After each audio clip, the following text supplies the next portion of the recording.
Assalamualaikum warahmatullahi wabarakatuh. Alhamdulillah, alhamdulillah rabbil alamin. Wassalatu wassalamu ala nabiyyina Muhammadin wa ala alihi wa ashabihi wa man tabi'ahum bi ihsanin ila yaumiddin. Amma ba'd. Saudara sekalian, mari kita senantiasa memanjatkan puji syukur kepada Allah Subhanahu wa taala atas nikmat yang telah diberikan kepada kita semuanya. Dan mari kita juga senantiasa untuk bersolat pada Nabi Muhammad Sallallahu Alaihi Wasallam. Mudah-mudahan kita senantiasa diakui menjadi umatnya sehingga mendapatkan kebahagiaan baik di dunia maupun di akhirat kelak. Amin. Saudara sekalian, pada kesempatan kali ini kita akan berdiskusi tentang perubahan perilaku kesehatan. Bahwasanya salah satu tujuan dari promosi kesehatan itu adalah kita akan berusaha merubah perilaku yang tadinya perilaku tidak sehat menjadi perilaku yang sehat, yang tadinya perilaku kurang bersih menjadi perilaku hidup bersih. Maka dari itu, mari kita lihat beberapa teori-teori tentang perubahan perilaku sehingga kita nanti bisa untuk adopsi pada saat melakukan promosi kesehatan, saudara.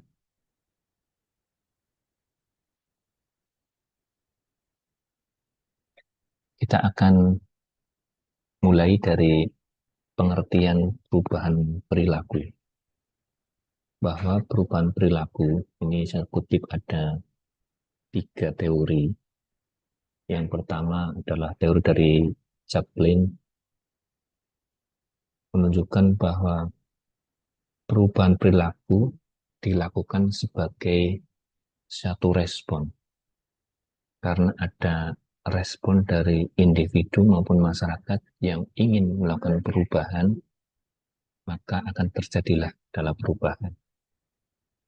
Kemudian yang berikutnya ada Spengler, bahwa perubahan perilaku individu akan melakukan sesuatu karena ada penyebabnya. Baik itu penyebab yang mengenakan maupun penyebab yang tidak mengenakan.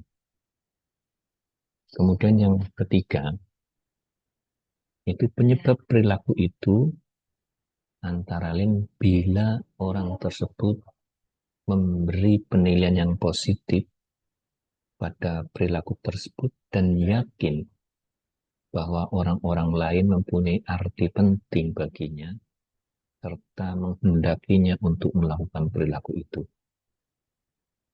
Maka dari itu, perubahan perilaku dari WHO juga menyebutkan, saudara sekalian, ini ada beberapa tingkatannya. Mulai yang pertama itu adalah dari pikiran. Ya, saudara, ada pikiran. Yang pertama itu ada pikiran, bahwa pikiran dan perasaan yang terbentuk oleh pengetahuan, keyakinan, sikap yang dinilainya, maka dia akan berubah. Kemudian yang berikutnya adalah karena ada pengetahuan bahwa yang datang melalui informasi, baik itu dari guru, atau dari kader, dari dosen, dari orang tua, atau dari kelompok sebayanya, atau dari media sosial yang mereka dapatkan, baik itu media cetak maupun media elektronik.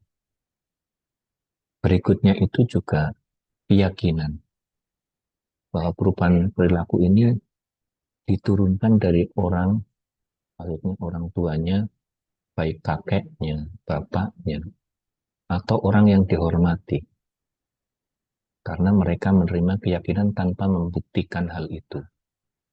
Ya, contoh, bapaknya merokok, kemungkinan anaknya merokok itu akan pantas. Ya, karena mereka atau yang keyakinan itu orang bapaknya itu agamanya Islam, maka dia akan Islam secara sendirinya. Nanti kalau ibunya Nasrani ya akan ikut Nasrani budayanya. Kemudian yang berikutnya itu ada dari sisi sikap, sikap yang merefleksikan kesukaan dan tidak kesukaan yang datang dari pengalamannya.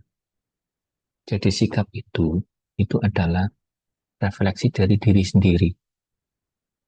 Ya, sekali lagi refleksi dari diri sendiri tentang kesukaan, pengalaman yang dialaminya. Dan sikap itu ada pada diri individu. Baik, saudara sekalian. Berikutnya tentang teori perubahan sikap, ada teori action, itu karena rasionalisat itu ya, dia berubah karena ada alasan rasional. Ini menyatakan bahwa dia bersikap, ya, dia bersikap itu karena ada alasan-alasan tertentu, sehingga dia akan menimbulkan ada keyakinan. Jadi dari pikiran yang ada di individu itu akan kecenderungan dia berperilaku karena dia menilai ada kata norma secara subjektif. Dan dia meyakini bahwa apa yang akan dilakukan itu adalah merupakan sesuai dengan kehendaknya. Makanya untuk teori ini adalah teori sangat individual. Jadi sangat dipengaruhi oleh subjektivitas. Jadi ini kelemahannya menafikan dari luar individu untuk perubahan perilaku. Jadi dia hanya memiliki sikap dari pertimbangan-pertimbangan itu, sehingga dia mempertimbangkan sudah memiliki sikap untuk melakukan sesuatu, maka baru dia akan melakukan sesuatu secara individunya. Ya, secara individunya. Jadi kecenderungan sekali lagi untuk teori ini adalah perubahan perilaku itu tergantung dari kemauan individu.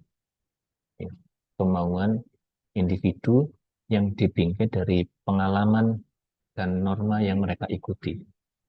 Sebagai contoh, dia mau melakukan, misalnya, mau dirawat dengan memilih perawat atau memilih petugas kesehatan yang sesuai dengan jenisnya karena ada keyakinan.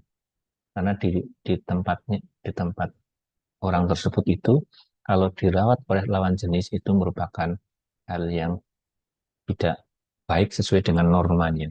Maka itu sebagai pertimbangan. Maka dia akan mau dan tidak mau sesuai dengan hal itu. Makanya ini perlu nanti saudara pertimbangkan pada saat saudara akan melakukan promosi kesehatan yang berkaitan dengan keyakinan sikap individu. Baik, saudara sekalian, berikutnya itu untuk perubahan perilaku. Itu ada 4 tipe. Ya, ada 4 tipe di bidang kesehatan. Yang pertama itu perubahan kognitif. Yang kedua perubahan aksi. Yang ketiga perubahan perilaku. Dan yang keempat adalah perubahan nilai. Perubahan kognitif contohnya, ini kampanye kandungan nutrisi dalam makanan. Ini hanya menyampaikan saja bahwa kandungan makanan apa, misalnya makanan apa mengandung apa saja. Misalnya nasi itu mengandung karbohidrat yang tinggi. Itu kan hanya pengetahuan saja. Nah, kemudian ada perubahan aksi.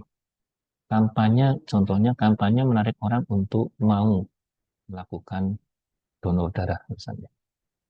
Ayo Bapak Ibu sekalian, donor darah itu menjaga kesehatan karena nanti akan terjadi regenerasi dan sebagainya. Regenerasi dari sel-sel darah yang telah didonorkan.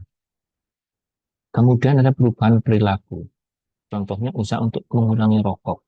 Ya, mengurangi rokok. Bukan berarti mengurangi itu dihisap lama-lama berkurang dari panjang menjadi pendek. Satu bungkus yang isinya 12 jadi cuma satu. Bukan itu ya, saudara sekalian. Tapi mengurangi untuk tidak merokok. Nah, ini usahanya bagaimana? Yang tadinya dia sangat tergantung atau kecanduan untuk merokok. Nah, bagaimana bisa untuk berubah tidak merokok? Kemudian untuk yang perubahan nilai, saudara sekalian. Ini contohnya bagaimana berusaha untuk mengubah nilai masyarakat terhadap jumlah anak yang harus dipunyai. Ini nilai dulu kan ada kata nilai banyak anak, banyak rezeki. Nah sekarang untuk yang di PLKB itu kan 2 anak lebih baik. Dulu 2 anak cukup. Itu kalau 2 anak cukup katanya masih menentang takdir. Sekarang menyampaikan 2 anak lebih baik. Jadi tidak membatasi, tetapi menyatakan bahwa kondisi 2 anak itu lebih dari 2 anak. Begitu kalau dulu kan banyak anak, banyak rezeki. Nah itulah akan dirubah nilai banyak anak, banyak rezeki menjadi 2 anak lebih baik. Kalau di masyarakat mungkin saudara pernah dengar ya, makan tidak makan asal kumpul. Nah itulah bahwa dulu apapun rezekinya, isinya berapapun, makannya seberapapun, asal berkumpul itu orang sudah berbahagia. Sekarang berbeda. Sekarang merubah bahwa kumpul tidak kumpul asal makan. Kan tidak tadi. Makan tidak makan asal kumpul. Sekarang jadi kumpul tidak kumpul asal makan. Sehingga sekarang itu orang sudah pada mau pergi dari tempatnya untuk mencari nafkah yang lebih jauh. Bahkan sekarang yang ada yang bepergian untuk mencari nafkah di luar negeri. Inilah saudara sekalian, itu tipe-tipe perubahan dalam bidang kesehatan.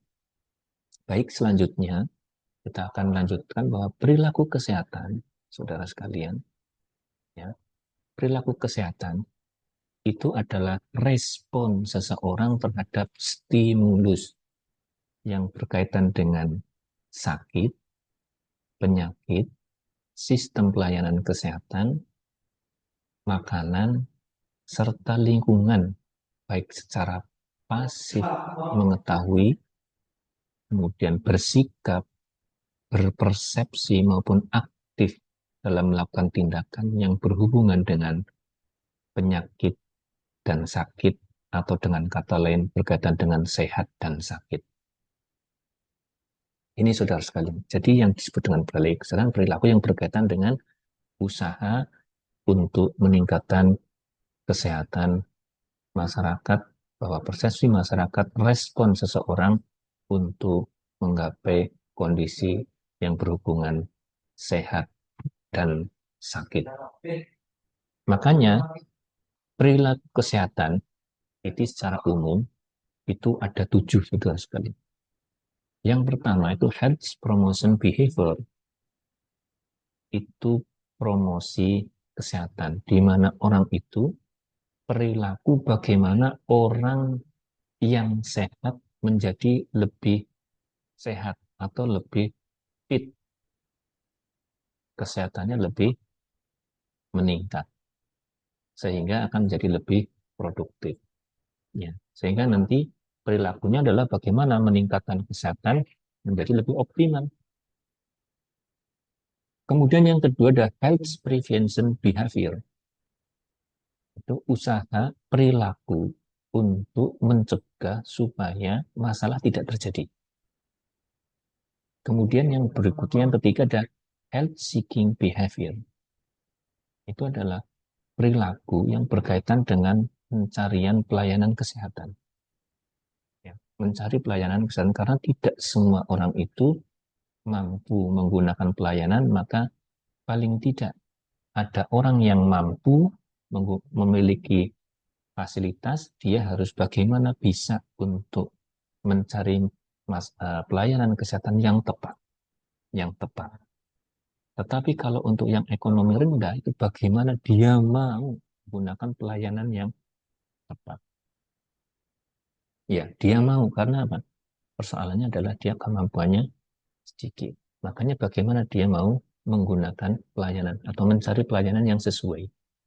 Yang mungkin sesuai, yang penting sesuai dengan kebutuhan dan sesuai dengan budgetnya. Untuk yang ekonomi menengah ke atas itu sesuai dengan kepentingannya, sesuai dengan keinginannya. Kemudian yang keempat ada health rehabilitation behavior, perilaku untuk memperbaiki masalah yang sudah terjadi. Ya, perilaku untuk memperbaiki masalah yang sudah terjadi supaya kembali pulih sebagaimana mestinya kondisi yang sehat. Baik itu secara umum maupun secara masyarakat dan secara individu. Makanya ada istilah nanti pelayanan rehabilitation, pelayanan rehabilitasi, pelayanan pemulihan. Kemudian health to service behavior, jadi perilaku untuk melayani masalah kesehatan atau perilaku untuk mengatasi masalah kesehatan. Nah, atau dengan kata lain itu kuratif kalau health service behavior. Health service behavior. Perilaku untuk mengatasi masalah kesehatan atau menangani ya. Perilaku untuk menangani masalah kesehatan. Kemudian ada lagi yang spesifik ada nutrition behavior. Jadi perilaku makan, ada pola makan, budaya makan, dan sebagainya. Kemudian ada environmental health behavior. Jadi perilaku kesehatan lingkungan, buang sampah, merokok, dan sebagainya. Itu masuk pada health environmental behavior. Oke, saudara sekalian kita lanjut. Kemudian ada ranah perilaku, saudara sekalian. Ya, ranah perilaku, kalau kita lihat teorinya Bloom, membagi perilaku ke dalam 3 ranah atau domain. Ya, domain ada ranah kognitif, ranah afektif atau psikomotor. Domain kognitif, afektif, psikomotor. Kognitif itu pengetahuan, afektif sikap, dan psikomotor itu adalah tindakan. Sehingga ranah kognitif itu diukur dari pengetahuannya. Kalau afektif diukur dari sikapnya. Psikomotor diukur dari praktek dan tindakannya. Oke, kita jelaskan satu persatu, saudara sekalian. Untuk yang ranah kognitif atau pengetahuan, itu adalah merupakan hasil dari tahu dan terjadi setelah orang itu melakukan penginderaan terhadap satu objek tertentu. Jadi dia mendapatkan dari hasil melihat, dari hasil membaca, dari hasil mendengar, sehingga dia jadi tahu. Ya, dia jadi tahu. Tingkatan dalam kognitif itu ada 6, saudara sekalian, ada 6. Yang pertama itu adalah tahu. Ya, tahu. Maksudnya adalah dia mengingat sesuatu materi yang dipelajari sebelumnya. Dia itu sudah mempelajari, kemudian dia tahu. Misalnya, nasi banyak mengandung karbohidrat. Setelah membaca atau setelah mendengarkan, mendapat penjelasan, dia tahu. Sehingga dia bisa mendefinisikan bahwa nasi itu banyak mengandung karbohidrat. Itu. Makanya nanti kata kerjanya itu bagaimana itu menguraikan, mendefinisikan, atau menyatakan ya. Kemudian yang berikutnya, ini saudara sekalian, itu yang kemampuan untuk memahami, ya, memahami. Memahami itu, atau ini masih masuk dalam kognitif ya, memahami. Kemampuan untuk menjelaskan tentang objek yang sudah diketahui. Makanya biasanya dengan kata-kata menjelaskan. Setelah dilakukan pendidikan kesehatan, dia mampu menjelaskan, mampu menyebutkan. Itu ranah memahami. Kemudian yang berikutnya, yang ketiga, mengaplikasi. Ini kemampuan untuk menggunakan materi yang telah dipelajari pada situasi yang nyata. Misalnya, saudara sekalian dikatakan, misalnya ini kata-kata bisa menggunakan, kalau di sini kan statistiknya, misalnya bisa menggunakan pengaturan berat badan melalui misalnya monitor berat badan dan tinggi badan. Saudara dikasih rumus IMT. IMT. Jadi IMT misalnya atau ada yang menyampaikan misalnya 10% kurang atau lebih dari apa namanya tinggi badan dikurangi dengan 100 misalnya. Yang jelas itu nanti akan dibandingkan antara tinggi badan dan berat badan. Dikasih rumus misalnya. Itu tahu. Berarti besok, oh kalau begitu dia tinggi badannya 170, kemudian berat badannya 165, ini bagus. Ini bagus, karena sudah masuk dalam rumus. Ini mampu. Ini masih dalam kondisi pengetahuan ya, saudara sekalian. Kemudian menganalisis. Ya, kemampuan untuk menjabarkan materi atau objek ke dalam komponen-komponen dan berkaitan dengan satu sama lain. Jadi nanti kalau di dalam pertanyaan setelah melakukan pendidikan kesehatan maupun promosi kesehatan, biasanya tujuannya adalah membedakan, memisahkan, mengelompokkan. Misalnya, setelah dilakukan penjelasan tentang nutrisi, maka bisa membedakan antara nutrisi berat badan yang normal dengan obesitas. Misalnya. Kemudian mensintesis. Kemampuan untuk meletakkan atau menghubungkan bagian-bagian dalam satu bentuk keseluruhan yang baru. Jadi nanti tujuannya bisa menyusun, bisa merencanakan, bisa meringkas. Jadi itu mensintesisnya. Kemudian yang keenam itu mengevaluasi. Itu masuk pada ranah pengetahuan. Kemampuan untuk melakukan justifikasi atau penilaian terhadap materi atau objek. Contohnya, membandingkan kasus A dan kasus B. Misalnya kasus A ada berat badan dan tinggi badan, kemudian dibandingkan dengan kasus B, ini mana yang lebih baik. Itu masih dalam kondisi pengetahuan saudara sekalian atau kognitif. Kemudian sekarang yang berkaitan dengan afektif, ya, berkaitan dengan afektif. Afektif atau sikap itu merupakan reaksi atau respon yang tertutup dari seseorang terhadap satu stimulus atau objek. Maksudnya ini sikap itu adanya dalam diri individu. Makanya sikap ini tidak dapat dilihat sebelum dia itu menyatakan satu perilaku. Nah, sekali lagi sikap misalnya, saya misalnya sikapnya saya jujur. Dia ngomong sikapnya dia jujur, itu kalau ketahuan kalau dia itu ya ada di perilakunya. Kalau ngomong selalu benar dan sebagainya. Dia menolak. Dia sikapnya menolak itu kalau sudah ketahuan kan kalau sudah ada perilaku. Makanya menurut Alport ada 3 komponen sikap. Yang pertama itu ada kepercayaan, ada emosional, dan ada kecenderungan, kecenderungan untuk bertindak.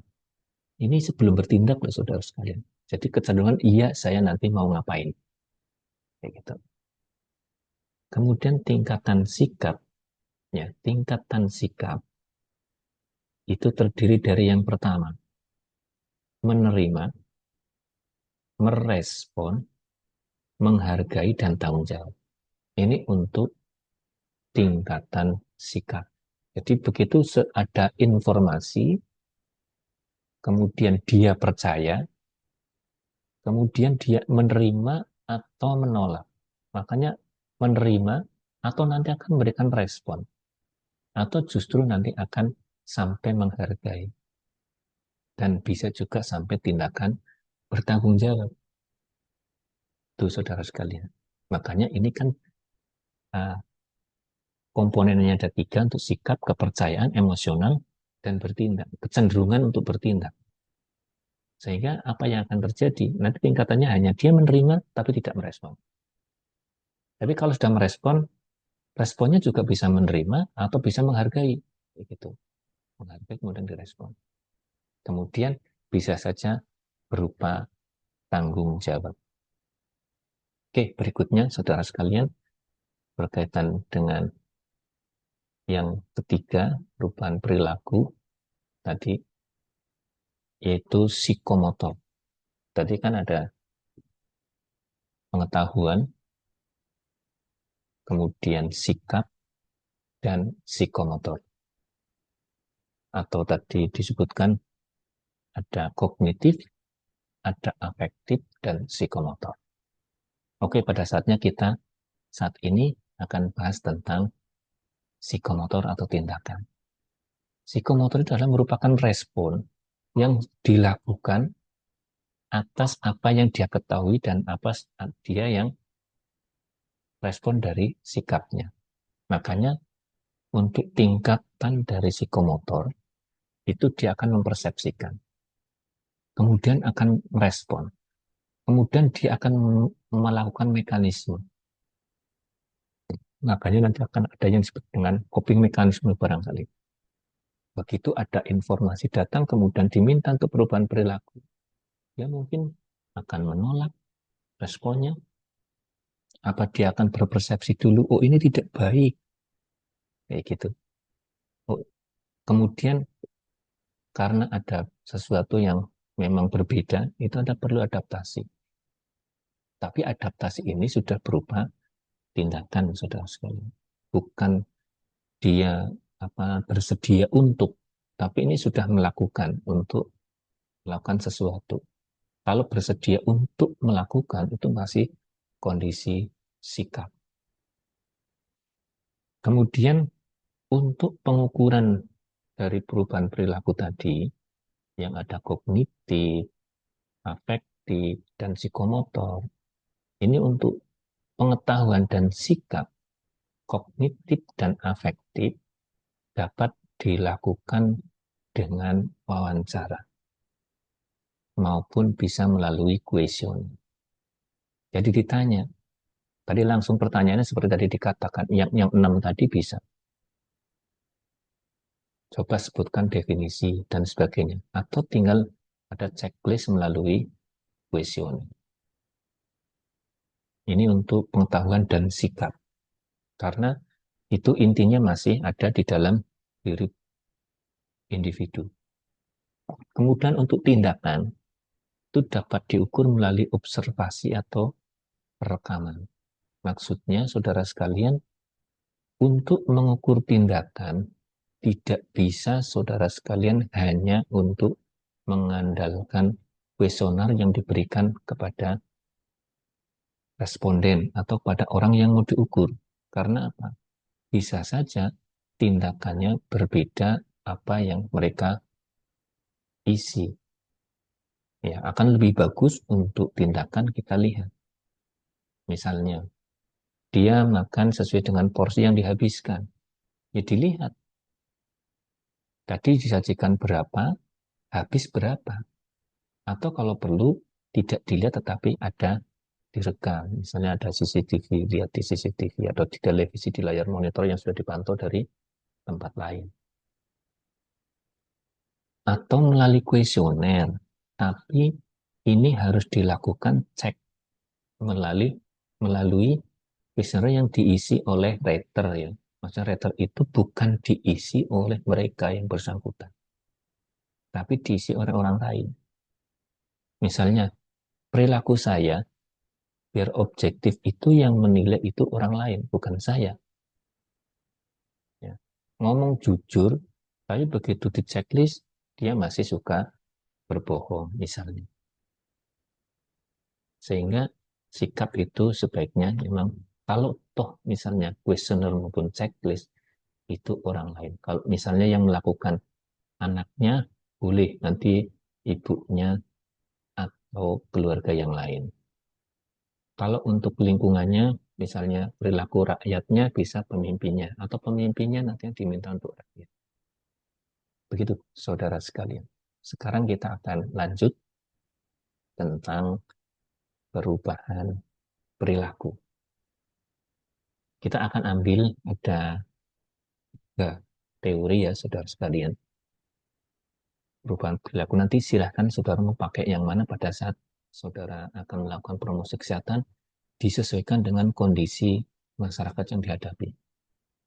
Karena untuk teori-teori itu akan sesuai dengan kondisinya masyarakat masing-masing. Nah, yang pertama itu adalah teori stimulus organisme. Jadi, perubahan perilaku itu didasarkan oleh adanya rangsangan stimulus. Jadi, berapa kuatnya rangsangan yang datang kepada mereka. Ya, nanti saudara sekalian, untuk kualitas rangsangan itu tergantung dari kredibilitas ini dan kepemimpinan orang yang mempengaruhi. Sehingga kredibilitas dan kepemimpinan sangat menentukan keberhasilan perubahan perilaku. Misalnya, ya, untuk penyebab rangsangan stimulus itu diberikan dari orang tua, dari guru, dan sebagainya. Nah, teori ini juga didasarkan pada teori belajar atau stimulus yang diterima atau yang ditolak. Nah, ini bila diterima, dilanjutkan ke proses selanjutnya. Kemudian diolah dan dapat ke arah perilaku yang diinginkan.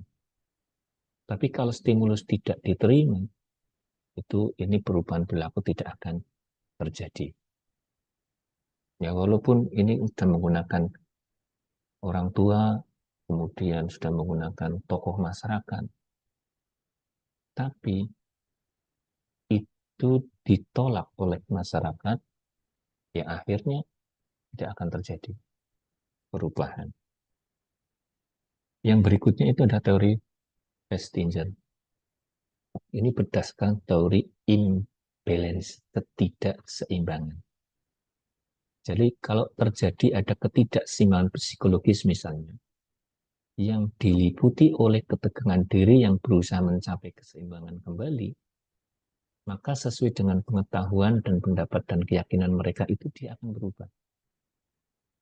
Misalnya,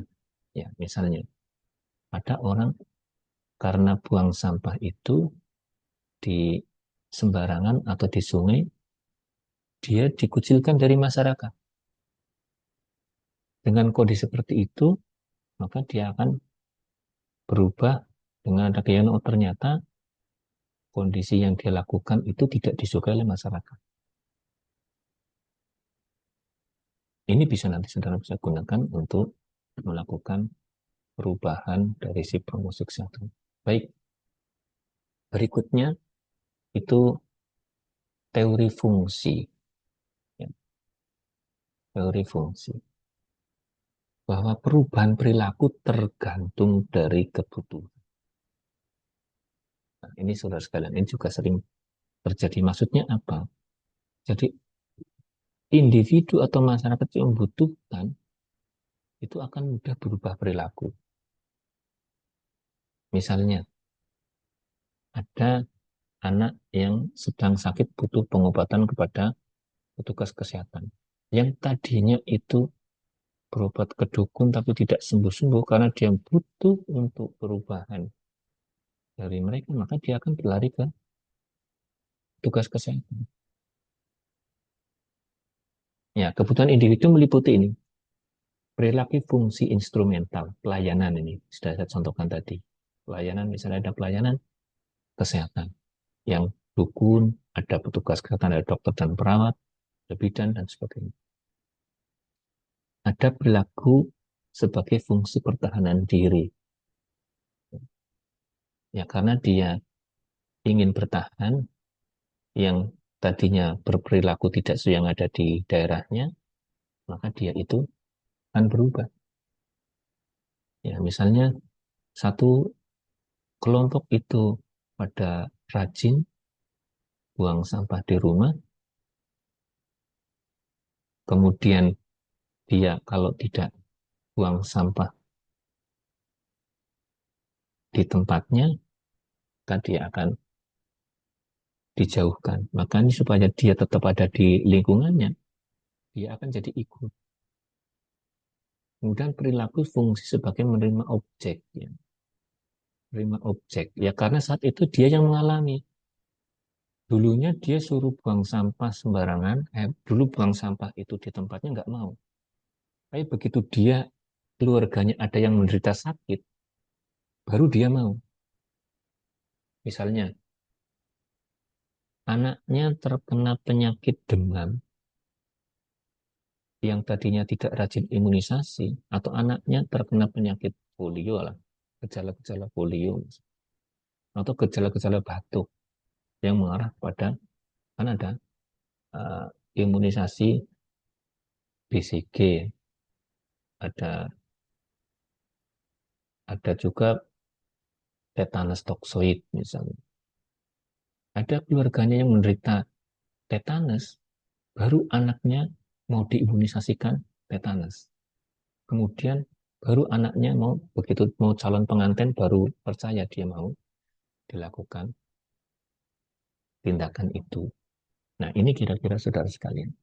Kemudian ada perilaku sebagai fungsi ekspresif. Karena masa ini butuh ada ekspresi. Dia hanya untuk mengekspresikan saja di tempat itu. Itu kira-kira saudara sekalian untuk teori fungsi. Kemudian untuk bentuk-bentuk perubahan, ya, bentuk-bentuk perubahan menurut WHO itu ada perubahan secara alamiah. Saya kira nggak perlu dijelaskan, ya, secara alamiah berubah sendiri. Kemudian ada perubahan secara terencana, ya memang perubahan direncanakan. Misalnya menggunakan perubahan menggunakan program promosi kesehatan, maka saudara akan merencanakan. Kemudian ketersediaan untuk berubah. Ya. Ada dia bersedia untuk berubah secara mandiri atau secara sendiri. Berikutnya, saudara sekalian, itu ada strategi. Ya. Strategi perubahan perilaku. Ini ada 7 macam, saudara sekalian. Silahkan nanti saudara bisa gunakan strategi untuk melakukan promosi kesehatan. Yang pertama, menggunakan kekuatan. Contohnya, kalau di situ ada kekuatannya itu bisa berasal dari orang yang kebanyakan orang melakukan, maka dia akan melakukan. Kemudian ada dorongan kekuasaan. Ini bisa dilakukan melalui pemerintahan, baik itu pemerintahan sesuai dengan tingkatnya masing-masing. Ya, dengan pemerintahan misalnya dia dipelopori oleh RT, RW, kepala desa dan sebagainya. Kemudian ada perilaku dapat dilakukan dengan pemberian informasi. Ya, informasi bisa pencast, kemudian bisa advokasi, ada edukasi dan sebagainya. Kemudian perubahan dapat strateginya bisa dilakukan dengan diskusi dan partisipasi. Kita ajak diskusi karena kita belum tahu persis sebetulnya permasalahannya apa, keinginannya apa. Maka kita lakukan diskusi dan kita lakukan partisipasi dengan masyarakat. Berikutnya adalah berubah bisa dengan reward dan punishment. Ada hadiah dan ada hukuman. Kalau melakukan, maka akan diberikan reward. Kalau tidak melakukan, maka akan dilakukan hukuman. Misalnya, bagi yang buang sampah di tempatnya yang tertib, maka akan diberikan hadiah misalnya. Tapi kalau buang sampah di sembarang tempat, maka akan dilakukan hukuman penjara. Itu contoh-contoh yang ekstrim. Tapi saudara ini bisa lakukan. Misalnya untuk merubah anak-anak, misalnya kalau mau cuci tangan dan gosok gigi, besok akan dikasih sangu ya, untuk sekolah. Tapi kalau tidak mau, maka tidak akan dikasih sangu. Gitu. Reward and punishment. Berikutnya adalah sanksi ekonomi. Begitu dia melanggar, maka dia akan tidak akan dihentikan bantuannya. Misalnya ada bantuannya, bantuan pada orang miskin. Dia tidak mau melakukan tindakan program kesehatan, dia tidak akan dapat bantuan bantuan yang dari pemerintah. Itu contoh-contoh, makanya saudara sekalian, pada akhirnya kita akan memilih tadi pada program promosi kesehatan, kita akan mestinya itu akan sampai ke perubahan perilaku secara kesimpulan bahwa kita bisa gunakan teori-teori yang ada. Kemudian kita juga akan lihat komponen-komponen yang akan kita tuju. Jadi minimal kita akan merubah mana pengetahuan, sikap, atau perilaku. Ya, atau ketiga-tiganya. Sehingga nanti akan menentukan bagaimana kita menyusun strategi promosi kesehatan yang tepat. Begitu saudara sekali. Mudah-mudahan ini bisa bermanfaat dan mari kita diskusikan apa-apa yang belum kita pahami dan apa-apa yang perlu kita lakukan untuk tindak lanjut kepada saudara sekalian. Maka dari itu, mari kita akhiri. Yang penting sebelum kita akhiri, saya pesan bahwa tujuan dari promosi kesehatan nanti kita akan merubah pengetahuan, akan merubah sikap, akan merubah perilaku yang nanti arah pengetahuan, sikap, dan perilaku menjadi yang berperilaku hidup bersih, sehat, sehingga bisa meningkatkan derajat kesehatan masyarakat serta terhindar dari masalah kesehatan yang ada. Demikian, kurang banyak, kurang lebihnya mohon dimaafkan. Mari kita tutup dengan doa kafaratul majid. Subhanakallahumma bihamdika asyhadu an la ilaha illa anta astaghfiruka wa atubu ilaik. Assalamualaikum warahmatullahi wabarakatuh. Sampai jumpa di lain pertemuan.